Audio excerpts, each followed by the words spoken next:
So, hello everybody. Here we are at Math Future at Natural Math. Welcome to Math Future. I love saying that phrase. Welcome to Math Future. So here we have Emily Dyke of Math Inspirations, and we're going to just talk for a bit, ask questions, and we will learn about this project and about some of its past and its future.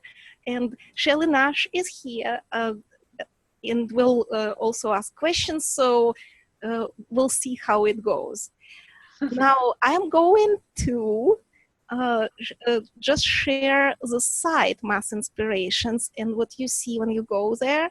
And it's for people who want to get inspired by mathematics, who want to see it differently, who want to do better by their children than people have done by them.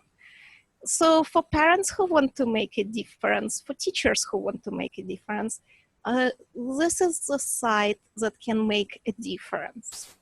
And this is all the introductions I want to do because, Emily, I want to see you talking, okay?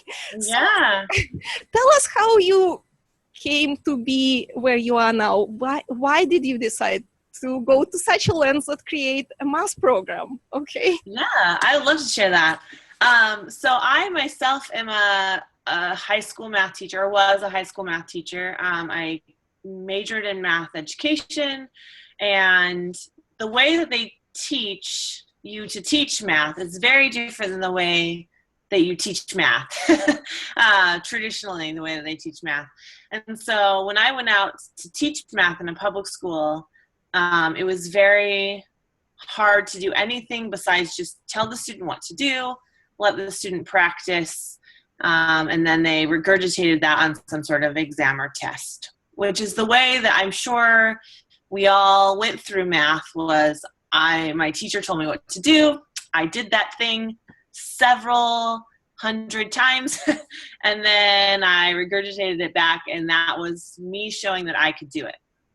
And we basically were being trained as math calculators. It's basically what we as students were trained as, to calculate. That's all we did. And I reached a point, my brother was starting this new private school that didn't work out, but he tried. And he asked me what we should do for math and if we should even teach it. And I'd never gotten that question before. Should we even teach math? Is it important? Right? I'd never actually thought that before. And so it made me kind of go, well, I don't know. Should we teach math? And I realized the main reason, the importance for math in our lives, the importance for math in the lives of our kids and in our students, is to create great thinkers, to create kids who can problem solve and who can think logically. And when I look at the way that I was taught math and look at the way that our students are being taught math traditionally in most programs, that's not happening. They're not being asked to problem solve. They're not getting the practice of thinking logically on their own. Someone always is there to tell them what to do instead of them figuring things out. And so I started teaching my nieces and nephews math. They're homeschooled.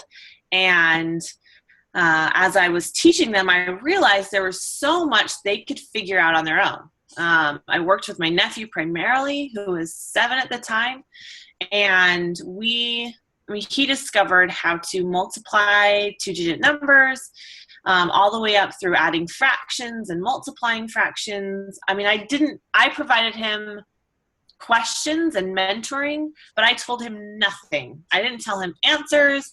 I didn't tell him if he was right or wrong. He learned to be reliant on himself and to figure things out on his own. And so we came up with this thing called the discovery method. It's a method for having our students discover math on their own. It starts with them just doing problems. So we give them a bunch of word problems. Sometimes we just give them the problems. And they, based on what they've known before, what they've done before, they figure out how to do these problems. So for example, if a student had just finished multiplying fractions, we would give them a bunch of division of fraction problems without telling them what to do. And they would use manipulatives, they would use pictures, they would just use logic, division that they've done before, fractions that they know, and they would figure out how to divide fractions. And they would come up with a procedure that works every time. And they would take that procedure and they would test it. And they would say, all right, is this, we call it a hypothesis, right? Very scientific. And they take their hypothesis and they test it out. They say, all right, I'm going to try it on this problem and this problem. I'm going to try it with weird fractions and with big fractions and small fractions. And I'm going to see if my hypothesis works every time. And if it works every time, then they have their theorem or their procedure, which would be the same type of procedure that a parent would just tell them what to do, or a teacher would just tell them. But it's now their own. They've come up with it. They've discovered it. They've increased their ability to think. They've increased their ability to problem solve. And so they're now not only know the procedure, which would have happened anyway, but they actually now have more of a skill to think for themselves. And so what we do at Math Inspirations is we have a course where we train parents, specifically parents, we've had some teachers as well, but we train them how to help their student do that. Because I don't know about you, I was not taught that way. That was not the way I learned math. And so getting into that as a parent can be hard because you have to shift your mind away from, wait, I'm not supposed to tell my student what to do. I'm not supposed to tell my child what to do, which is really hard because as parents, we don't want to see them struggle or see them frustrated. But that's the way that they learn and they grow. So that's how we help them do that. Emily, I have a question about what you just said. Alessandra, hello, we have a guest, and we could hear you a little bit. Alessandra, I don't know if you're asking a question, and we'll have questions from everyone. There is a chat button if you just want to put the questions there while someone else talks. And then we have face and voice here, of course. So everybody welcome. So one question I have to you that parents always ask and teachers always ask. So, and the question is, well, if I don't teach, and by teach people mean telling people exactly what to do, like you described at the beginning. Yeah. Okay, if I don't do that, what do I do? Do I just sit there? That's exactly what people ask all the time. Do I just sit there? Mm-hmm. What is it you do? Because it sounds like you're a very active person. You would not just sit there, I bet. What do you do when you don't teach math or teach as in that sense? There are two things that I do. First of all, I've gotten really good at asking good questions, because when you ask good questions, you're able to kind of point out things that you want them to see, but still keep the responsibility of learning with your student. So it's still their job. It's still their job to think. They're not off the hook. But you're able to kind of guide and mentor in that way using really good questions. The second thing I do is I leave. So I don't just sit there. I don't just watch them. I'll leave. I'll do dishes. I'll sweep. Something, because there's a powerful message that you send when you leave. You say, I trust that you can figure this out. So I'm going to walk away. And you're going to figure this out. Because too often parents just sit there and the student will say, all right, my mom's here. So if I get stuck, if I get in trouble, I'm okay because she's there. Like, she's going to tell me what to do. And so when you leave, it's saying, nope, you're going to figure it out. I totally trust that you can. And so I'm going to leave to prove to you that I trust that you can. So, and of course, if they really get in trouble, they can go fetch you. But it's this little bit of distancing, like this is your space, this is my space. We're still in the shared space, but it's very interesting that so many experienced people talk about good questions. Newbie people always worry about what they will say. like what they will tell children. And experienced people focus on what children do and say, and the little quick questions they will ask to make that happen, because it's a different balance of activity. So can you make a few examples of your good questions, just so people can start thinking that way? Yeah. Probably my favorite question is, what are you doing? So any question where you can get them to start reflecting on their own thinking, so reflecting on what they're doing. Because a lot of times kids just start working and start going, and they're not really thinking about what they're doing or what's happening. And so my favorite question is, what are you doing? Explain it to me. Why did you do that thing that you just did? Like, tell me why that works. It gets them to communicate, which is a really good thing. We want them to be good at communicating, because that's, like, anytime you teach or communicate something, that shows that you know it and that you've learned it and that you get it. It also, things are much clearer if you have to say it out loud. We can work really well with muddled thoughts in our head, but it's harder to muddle our words and get our words out clear. So what are you doing is a great question. Any question that causes them to look back on something they've done before to make that connection. So if they're dividing fractions, you can say, so what does division mean again? What is division? What does that tell us? So they're having to reflect back and make that connection to what they're doing. If they're working with place value or some big numbers, you can say, well, what does this number here mean? What's that place value tell us? What can we learn from that? So those kind of questions are really good as well, pausing them to make connections. Because if they make connections that they can build from what they know, then the retention is far greater because they've built it up. It's connected to something that's already there. And so they tend to remember things a lot better if they can make those connections as well. It's interesting that your questions are simple. It's not like, what is the integral of sine over cosine? It's a very simple and very human, shareable question. What are you doing? Tell me what you think. Tell me what it means for you. Mm-hmm. And these are powerful questions. And a lot of parents are very worried when they don't quite understand the topic, or not all of it. And it's interesting that a general question like that can help a parent too. You do not need to know all the depths of the topic before asking a good question like this. Yeah, it also helps if you are, because a lot of times when your student's doing something, you can get really confused. Like, I don't know what they're doing. I don't know what they're thinking. And a lot of times we feel like we have to interpret that before, because we feel like we need to help them. But the best way to help them is, and to help you understand what they need, is to ask that question. Yeah. So you don't interpret, you don't second guess your kids or what they are thinking. You ask them. Mm-hmm. Yeah, absolutely. Shelley, you. I'm wondering.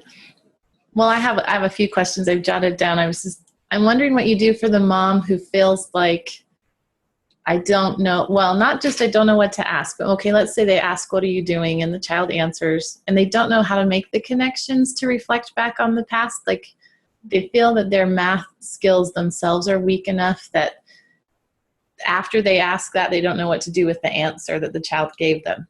You know what I mean? Like, a good questioner is asking a question, and then you're taking the information the child gave you and looking for maybe issues in their thinking, or, oh, they haven't quite caught this, so this is the next question I'm going to ask. And how do you help the mom learn, or the dad, the parent, the teacher, how to make connections? Or do they need to just learn math this way first themselves? Well, I encourage all my parents to start with their students at the beginning. So start with those basic operations. Now, obviously, if your students are 15, 16, 17, they're getting ready for an ACT, then you kind of have to move forward more quickly. But most parents have students that they're 10, 11, 12, 13. Even then, we start at the beginning. So for the parent, it's good because they're learning how to work with this program, how to ask questions. They're also making connections in the basic operations they've never made before because you never had to. Mm-hmm. And so it's helping you build your foundation as your student is building their foundation. So that's one thing that really helps is we don't jump in at the deep end. So we don't say, all right, we're going to jump in right here at exponents, and you're now going to need to know every question you need to ask. We start with everybody at the shallow end so that we can build this understanding that you may be lacking or they may be lacking. It's important to have that solid, because when I was teaching Algebra 2 in high school, I realized that 90% of the problem my students were having were because they didn't understand the basic operations. So they just didn't understand the basic operations, and they didn't know how to think through the basic operations. And so if we can really build that foundation for them, it makes algebra a lot easier, for sure. Another thing to do, if you're learning with your student, I know it feels vulnerable. As a parent, we feel that we have to know it, and it's scary when we don't. And but it's okay once you've asked the question, what are you doing, to say, well, what do we do next? I'm not sure. To say, I don't know, it's a scary thing. It leaves us very vulnerable, but it allows your student to see, hey, mom's learning with me or dad's learning with me, and that's a great thing.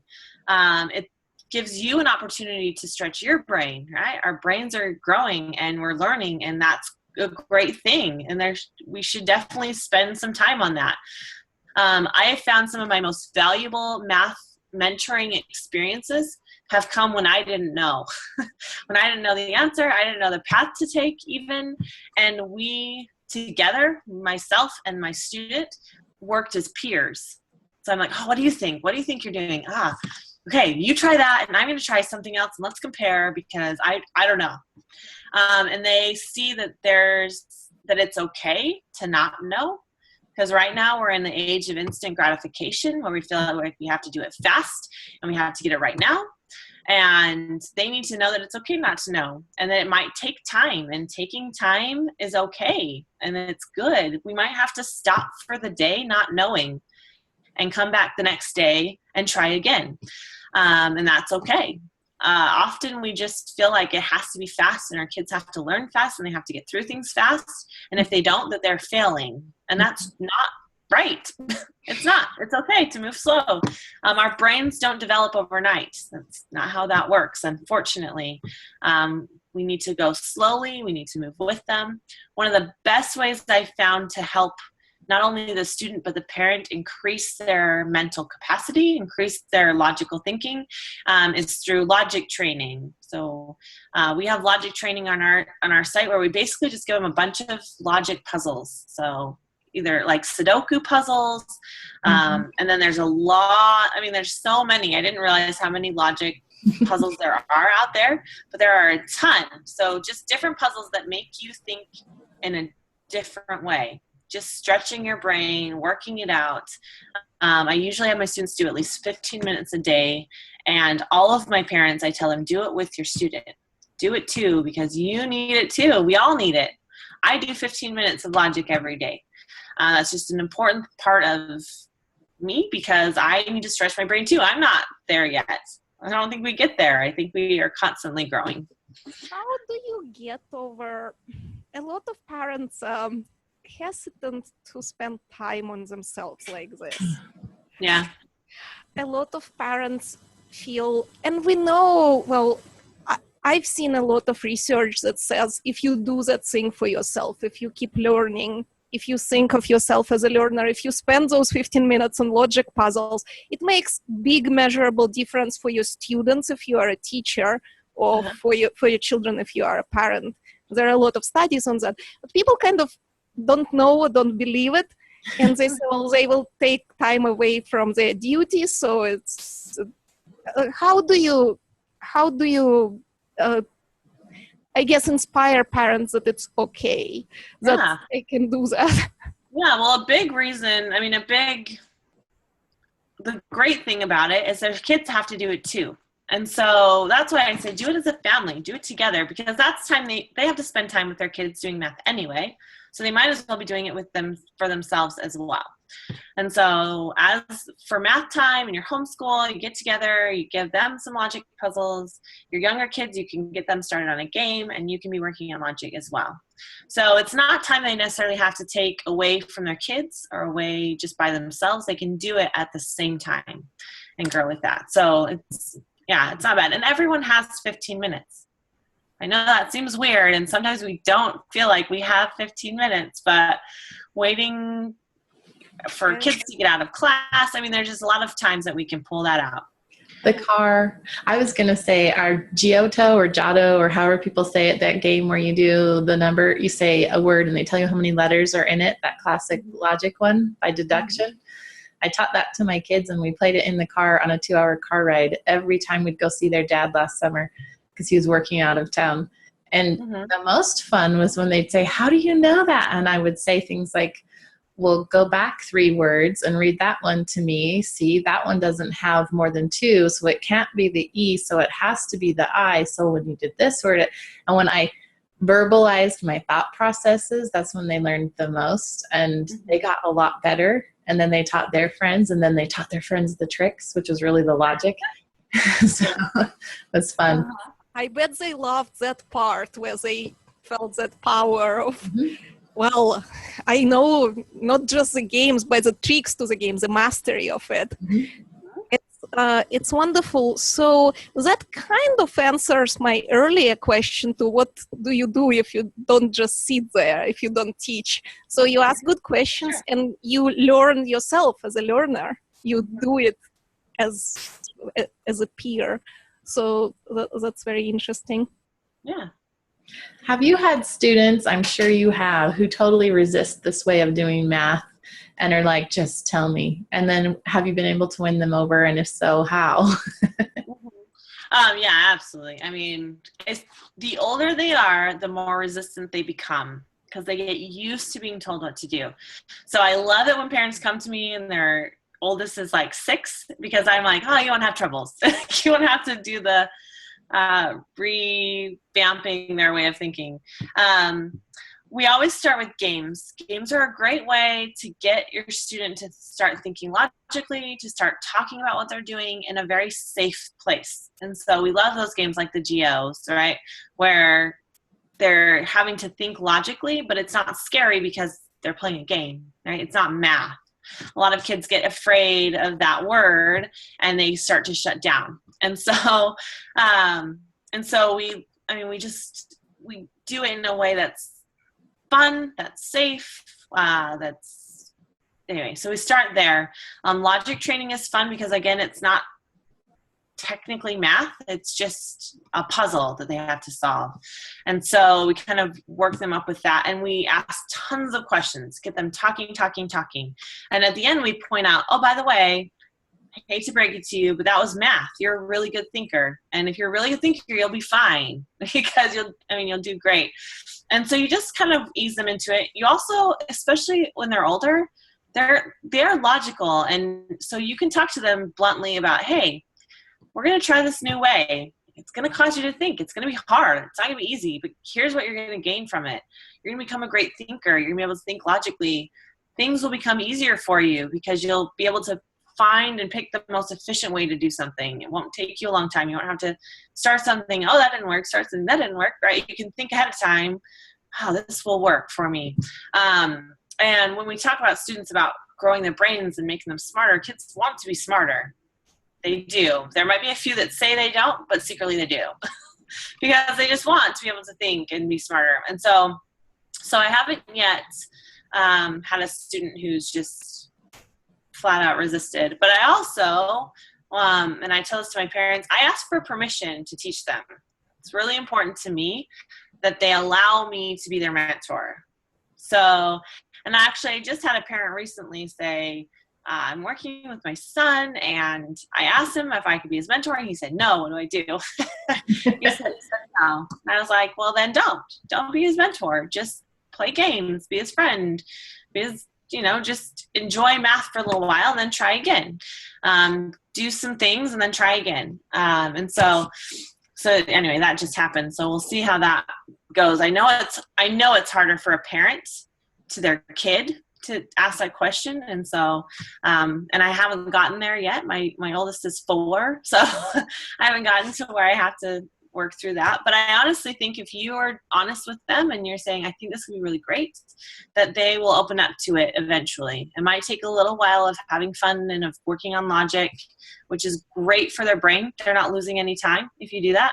They have plenty of time to learn the procedures of math.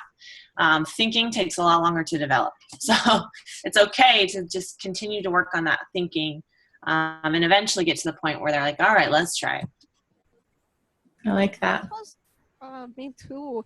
It was interesting, your list of things you use to demonstrate how different mathematics can be. We all have to do it because people don't believe us when we tell them mathematics can be different. We can't just tell, we have to show.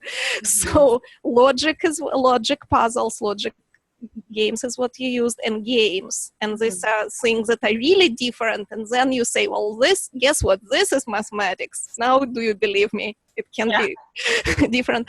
And that thing you said about permission, have you ever run into parents who just outright tell you, well, if I ask permission, my child never does anything whatsoever? And if so, then what? Well, the way you get around that, because it totally happens. And a lot of times it's because the parent told them what to do so much that the kid just wants a choice. And so when they get a choice, they're going to choose not the thing that they think their parent wants. And so that's kind of a parenting issue. I don't like to get into that too much because I am not an expert on that. But just because they say no, games are a great way to be like, all right, we'll just play a game then. Like I can mentor you and we can discover, or we can play a game. Like what would you rather do on that? So I usually give them some sort of choice between the two at the beginning. And as we work, I gradually start saying, all right, I give more choices for discovery and less game choices, right? Where it's like, all right, I think we should really discover this. I think it'd be awesome. Because if the parent is feeling it, if the parent's excited about it, if they're like, oh, this is gonna be so cool, I'm learning this new thing. In my course that I do, it's a 10-week course, I give homework for parents, like fun puzzles and anyway, different things for them to do. And I say, all right, do it with your kids. And so you can say, all right, I'm working on this puzzle. Will you help me? Will you help me out with this? And so there are ways to build that rapport and that relationship of choice as they're still thinking and still learning. Because you don't want to stop that. But part of what you have to do is mend that relationship that might have been stretched. And so you're mending it by saying, let's try this together. This is going to be really cool. I'm really excited about this. Do you want to do this with me? It could be really fun. Right? Where you're just building that kind of relationship with them because mentoring and teaching is different. Teaching, which isn't a word, being a teacher is, oops, I lost you. Sorry. Being a teacher is, I'm going to tell you, I'm going to fill your brain, right? Being a mentor is a different relationship where it's almost like a peer. I'm helping you out and I want to hear what you're thinking. It's a different feel of a relationship. I think it's way more fun. Having been a teacher and having been a mentor, mentoring is way more fun because you're in it, you're talking with them, you're gaining this great relationship, right? And I just love that. So it's interesting that I keep saying it's interesting because it is. But the part about games being a choice and an offer and the way to mend relationships is kind of playing is so powerful. Just play. Mm-hmm. And a family that starts playing together like this, I can totally believe it will be therapeutic. Mm-hmm. It's a powerful force in changing relationships. So, do parents get lost about how the games are mathematics? Do you have to explain where mathematics is in the games? Well, yeah, part of where we start off in our course is just changing the mind and really understanding what math is. Because a lot of times we think it's doing the procedures and practice. Drill and kill is a word that a phrase they use a lot, where really math is about thinking. And so anytime your student is engaged in problem solving or thinking, which happens in games all the time, then they're doing math. They're stretching that same muscle that they'll need when they're discovering math procedures. And so we do have to start and kind of shift the parents' view of math from, I have to tell them they have to do the procedure, they have to know it, they have to practice, to no, we just need to then think. That's our focus. Our focus is always on the student's ability to think. And when we do that, then it's just easier for them to, I don't know, to see that, oh, my child is thinking and they're growing. Because it takes a little while. I was talking with a parent about this yesterday who was just stressed as she could be, thinking, I'm not doing enough. I'm not doing enough with my kids. They need to do this. And her oldest was 11.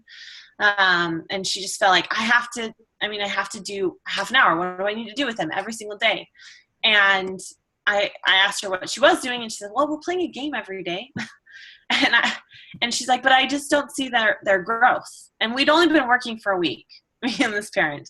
And I realized that growth in their ability to think does not come quickly. It is not a fast thing. And the reason that traditional math, and we cling to traditional math sometimes, is because we get immediate results. We teach them how to divide fractions, and then they do it. Aha, there it is. They've done it, right? We get that immediate, I am a good parent moment because my child we have can this do it. recognition, oh, my child has done. Yes. Even whether it's meaningful or not, that's another story for another day, and we're too busy to get to that story.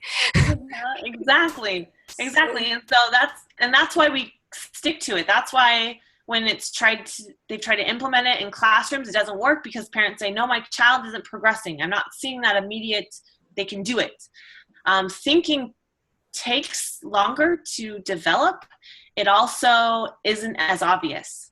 But I get emails from parents a lot that say, okay, so I was working with my kid and she worked on the same problem for half an hour. It was incredible. She kept going and she didn't stop and she was into it. And those are the moments where you realize my child is progressing. They're progressing in their ability to think. They're sticking with it longer. They're enjoying it. They're having fun with it. They're able to figure out problems that they weren't before. But it's harder to quantify that. You can't just say, oh, here's a problem, you did it, you got it. You have to kind of watch them and see, are they working for a longer period of time than they were before? Are they trying stuff they wouldn't try before? Are they able to, figure stuff out that they couldn't figure out before? That's how you see their thought process. That's how you can quantify it, but it's just harder to see, and it takes a little bit longer. It's great that you are helping parents to recognize those less obvious things. I think it's a great service for the parents, also for the world, because well, it's you are making it a better place, one family at a time. Right? That's what we can do. And you keep, okay, I briefly introduced your site at the moment, but then you talked about teaching your nephews, and now you're talking about parents and 10-week program. Can we now, and I know we've jumped right into it, but can you give an overview of how it even works? So let's say a family comes to your site and the program, what would their fate be? Yeah. So what we offer 3 packages. So it's available on our pricing page. There's 3 packages. There's our Discover package, and what that includes is a 10-week course. So it's 10, not necessarily 10 weeks, 10 lessons, 10 one-hour lessons. They're all recorded that you watch. There are readings that go along with it, as well as some homework, so fun activities to be working on with your kids throughout the lessons. And what I do is I teach you how to mentor through that. So that's what I do. We start with changing our philosophy, getting an idea of struggle. Yeah, thank you. And we walk through the discovery method. The discovery method I mentioned before, that's how our students gain all of the procedures in math they'll need to gain. So that's how that works. And so the Discover package comes with those, that course. We also have our first curriculum unit. So as I was teaching this course, we didn't have curriculum. And my parents said, well, what do I use? What's out there? And I even went to my, when I was at BYU, I had a professor who taught elementary education math course.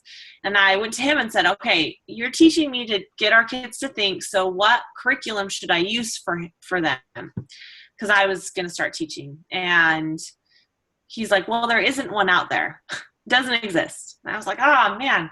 And so there are ways to use just a normal curriculum. I mean, you can use Saxon, just don't look at the examples, don't teach them, just do the problems. So that's a way you can do it.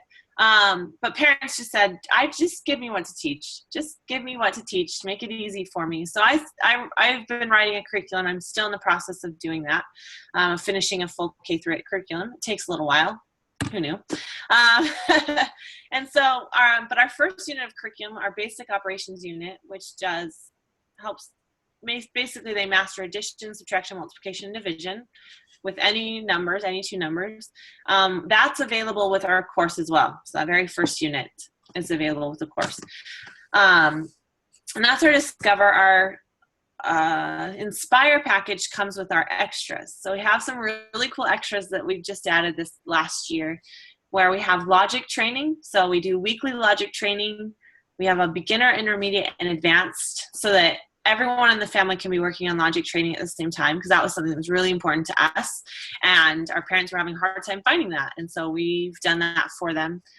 We also do webinars very similar to this, where we dive into a specific topic. So adding just basic addition. How do I get my child to discover the carrying method? How do I get them to discover borrowing? Which, by the way, some kids never borrow, and that's okay. They have other ways of doing that, which is cool. That's one thing I love about this program, is kids discover ways that you've never seen before, and anyway, but they work, and it's so cool. So we dive into those things, because sometimes we don't know if their way works or not. So we give you a bunch of different ways that we've seen, and other ways that might be possible to see, and if they work. And then we also have office hours with me, where basically you can call in and I can talk to you about any troubles that you're having, because I want to support families as much as I possibly can. And I love working with parents and hearing their struggles and hearing their triumphs and their failures, because that's going to happen, and it's okay. Parents need to know that it's okay when their kid struggles. They need that. I have some people that just want a standing appointment with me just to say, am I okay? Are my kids going to be okay? And so that's also included in that. And then we have a mentor package, which is a live course with me, where we meet every week and we talk specifically about that lesson and about the projects they're doing. And that's been a really cool thing that I might not be able to do for much longer, because it's starting to fill up. So that's a really cool thing that has been neat for my parents that need weekly check-ins so that they keep it up. I don't know. I'm that kind of parent that I just need accountability, I guess is the word. So yeah, and so to sign up is just on that page, and I give you a call and we get you started, and it's a really cool thing. And actually, if you don't mind, we are having a little bit of a sale right now. So anyone who's watching this through the 31st, my husband army crawled into the room to show me, because I work with him. We do it together. So through March 31st, which is next Thursday, all you have to do is type in the promo code Natural Math. It's for you guys. No spaces, just Natural Math, and that's 20% off of our course. So if they're interested in being a part of that, then they can do it that way. Thank you. And if you'd like, we can put it somewhere in writing for people to see when we pick up the recording. That's what we'll do. Just we'll do that because I think it's this message you are sending people that they can do it different ways, and this message. Your messaging is so different. A lot of programs, when you approach an education program, it's like they sell you some fear. It's like, let's find all the holes in your in your child. Yep. And once the holes are found, well, guess we have the power to fix them. Yeah. And, your message is very different. It's more like you are okay. You repeatedly tell people you can just play games. You do not have to be afraid. It's interesting from the marketing standpoint, even that you don't market from the fear. You market from love somehow. Yeah. Do people appreciate this? Your parents do, I bet, because who wants to be afraid? Yeah, I mean, and they usually come to me with fear. So I mean that is definitely a part of it. But we don't say you should be afraid, let me fix it, right? We say there's no reason to be afraid, and let me show you why. Let me show you why there's no reason, and they'll be okay, and that they can think. Because really, there's nothing to really be afraid about. There's a lot of people who claim they're not math people who are totally wonderful people, right? So anyway, even if your child never figures math out, that's not the end of the world. So it's okay. But we do want them to be able to think. That's really important. And so for us, we're not fixing the problem of them being able to be a calculator. We're not fixing that problem. If they can't calculate, we're okay with that right now. We're fixing the problem of them not being able to think, which most students have that problem because they just don't have the practice. They're not asked to practice thinking, and we get them to practice thinking. That's what we do. We want them to practice that because that's a really important part of who they are and of who they will become, is their ability to think. I just have to add on that. We homeschooled our kids, and I've had two that went to a charter school this year, and we didn't do a lot of formal math. Math curriculum always fell to the side. We played games. We let them do whatever. They're project boys. They were always building things, making stuff. And I had the typical, oh boy, I'm going to see how bad I did, right? They're going to go to school. And they tested very poorly. But I looked at it and I was like, well, they don't know the words you're using. And then in one school year, they're not even done with this school year, they went from supposedly being below grade level to being above grade level and skipping 2 grades. My 6th grader went from 4th grade to 8th grade math. Well, it's not that he didn't understand any of that math. All he did is learn words. What's the denominator mean? He already knew what to do with that thing. He just didn't know that's what it was called. So he was missing problems. It was really interesting to me that vocabulary was a large part of it. And like you're saying, they had a much better foundation in thinking than I thought I'd given them. And their teachers have commented, they just get it. Like as soon as I explain it, they get it. They know what they're doing with these numbers. And that's been a really, I don't know, I share that a lot because a lot of parents are like, no, it's not enough. No, really. Even if they go to college, they'll be fine if they can think, like you're saying. It's really true, and I'm glad you brought that up because parents think they're helping when they're actually kind of hurting. Because if you are trying to explain to your kid how to do something and you're trying to tell them and they're not getting it, they're feeling like they're dumb, which if our kids feel like they're dumb, they start to shut down. And shutting down is what we do not want them to do because they can think, but they start to just shut their brain down when they don't think they can, when they lose that confidence. And so really, if we just allow them to build and to create and to think and to play games, then they're going to be better off than if we try to force them in math. Like you said, they'll pick it up eventually. The vocabulary, all that stuff is really easy to teach. It's really easy to introduce to them later on, but we we can hurt them by trying to force them to do it. They can learn to not like it. They basically stop thinking. They kind of shut that off the moment you start to tell them what to do. So yeah, I'm glad you brought that up.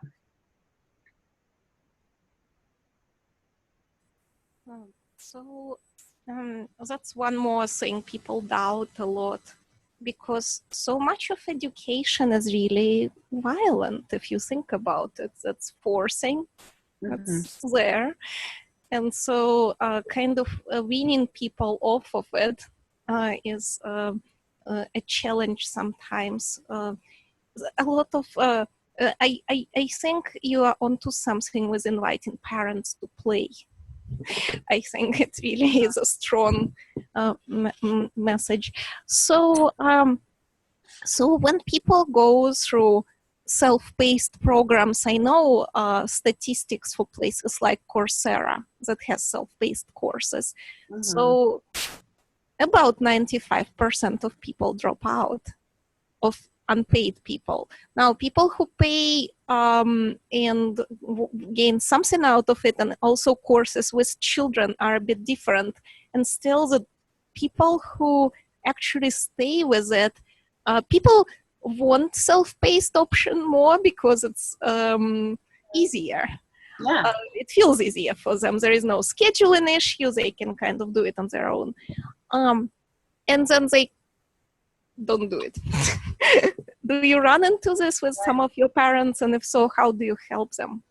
Yeah, I mean, to be honest, we just started our self-paced course not even a year ago. So we're starting to notice that there are people who get up to a certain week and then they just kind of taper off, right? They take a longer time for the next one, a longer time. And so right now we're kind of dealing with that same thing because they need all 10. All 10 are important. Now, just getting started and at least changing that mindset does a huge thing for a family. I mean, just focusing on their thinking and is big, but the discovery method is really powerful way to figure out the rest of math. And so right now we're trying to figure out how to get parents to continually be involved. It's part of the reason why we did the mentor package, or not the mentor. Well, the mentor package is one, right? The accountability, which is really great. But also the monthly webinars that we do in our extras, just to keep, because if they're keeping involved, if they're keeping with it, they're less likely to forget about it, right? And so if they make that a part of their day, if they're doing the logic training every week, those are the parents that keep up with it. The ones that stop are the ones that just started the course and then they kind of, life happens, right? So we're still trying to work on that. I've made a few phone calls, say, hey, how can I help you continue with this? Because I know how important it is. But yeah, we're still trying to figure that one out. Because I know as a parent, I have struggled with that too, where I start a cool thing and then life happens and you kind of, your priorities shift. So everybody's struggling with it, from giant establishments like Coursera to every individual family. It's a big one. How do we keep going? I think a big part for me and that I've seen in our company at Monarch is community. The people who feel a sense of community and that they belong to a community finish. And they know they're not alone. So if they're anonymous, and it's easier to not finish because no one will notice if I'm here or not. Does anybody care if I finish? Does anybody, besides just the person who's making money on me, kind of thing? And if I have a question, is it really a safe place to ask my question and to say, I got stumped here. This was a really hard week here, and have a support feeling. That's my very unscientific, what I've noticed so far is I think community is a huge part of it. We feel really online stuff. We feel very anonymous. So it's real easy to drop out. You don't have any commitment to a peer. You're not leaving anybody out except yourself, kind of thing. I think the answer's somewhere hiding in there. That's my thing. That's great. So so Emily, when you call people or when you email people and talk with them, do you think it helps? Do you think they feel more connected? Even though, as Shelley said, we are the people providing the service. But at the same time, you are a human person, a parent, so we are still part of the community. Does it help? Yeah, I definitely think so. I always try to call people right as they purchase, so right after they start, to say, hey, I'm here. I want to help. I want to help you. I'm your mentor. That's how I see myself. And so, and I found that really does help. People are more willing to reach out to me, to ask questions, to give me a call and say, this is something I'm struggling with or something I'm working on. So yeah, I definitely think it helps. And I'm excited about this idea of community. I think I'm going to try to find a way to make that happen. I'm not sure how yet, but I love it. I think it's great. I have a random question for Emily that I had written down. Can I ask you a random question? Okay. I love random questions. I would love to know what you love the most about math. Yeah. So my favorite, I don't know if you know this already, but my favorite thing is to solve puzzles. Puzzles are like my favorite thing. So those logic puzzles, and maybe the reason why I think they're so powerful is because I love them so much. Really, anytime my brain is challenged, I love it. I've gotten to a point where that's a really good feeling. And I think our brains are kind of wired that way. I think everyone's brain is wired that way. I think our brain, just like when you get healthy and you start running, those first parts of running are like terrible and you hate it and your body hurts. And but when you're a consistent runner, there's such thing as a runner's high. You feel great, right? Your body is used to it and it likes it, and it takes a while to get there. And our brain, I think, is the same way. So we have to work on it. And at first it hurts and we get frustrated and get headaches. And literally we hurt from it. But once we get past this point, we get to a point where it's so fun and we want our brain to be challenged. It's why I love logic puzzles, because my brain is challenged. It feels it's hard. I have to think, and I love that. I love those opportunities that I have to really use that, and I love it when it comes outside of math even more than when it's in math. So I love the opportunities when I'm out at the store. I'm out and some problem arises that I have to find the most efficient way, or I have to find the best path, and I can use that same thinking outside of math, because it just proves to me that really does help. It helps no matter what you're doing. That ability to think is really important. Can I follow up on Shelley's random question with another random question? Okay. Well, this one is not random. I'm actually asking this question of every person who comes to the Math Future series. Okay. So, but it's kind of general. So in that sense, it may feel random to you. But it produced some good stories. So I'm asking again. And the question is, so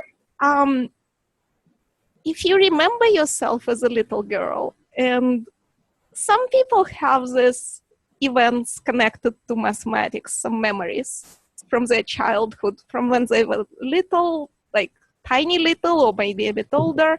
Do you have a childhood memory about mathematics, a story that you'd share? Yeah, absolutely.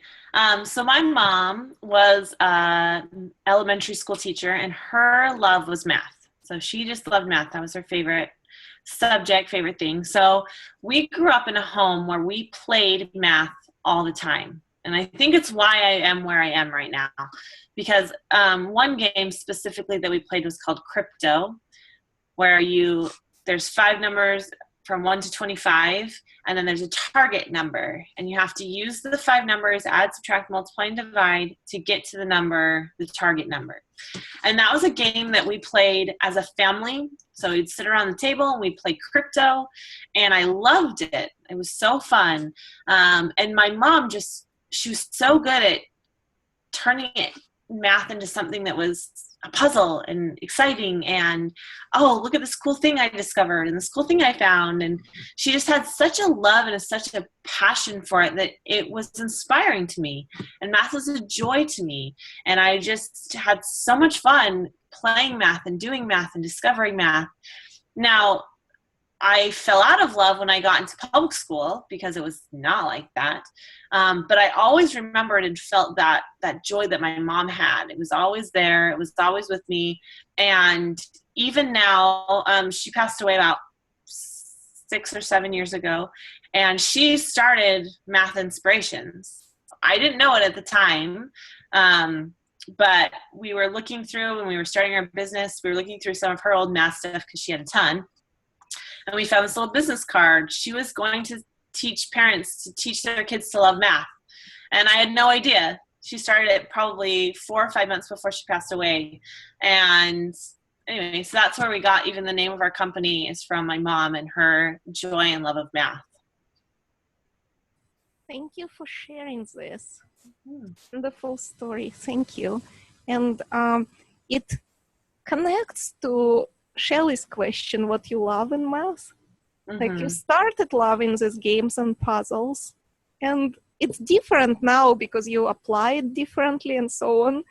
But still, there is this continuity, isn't it?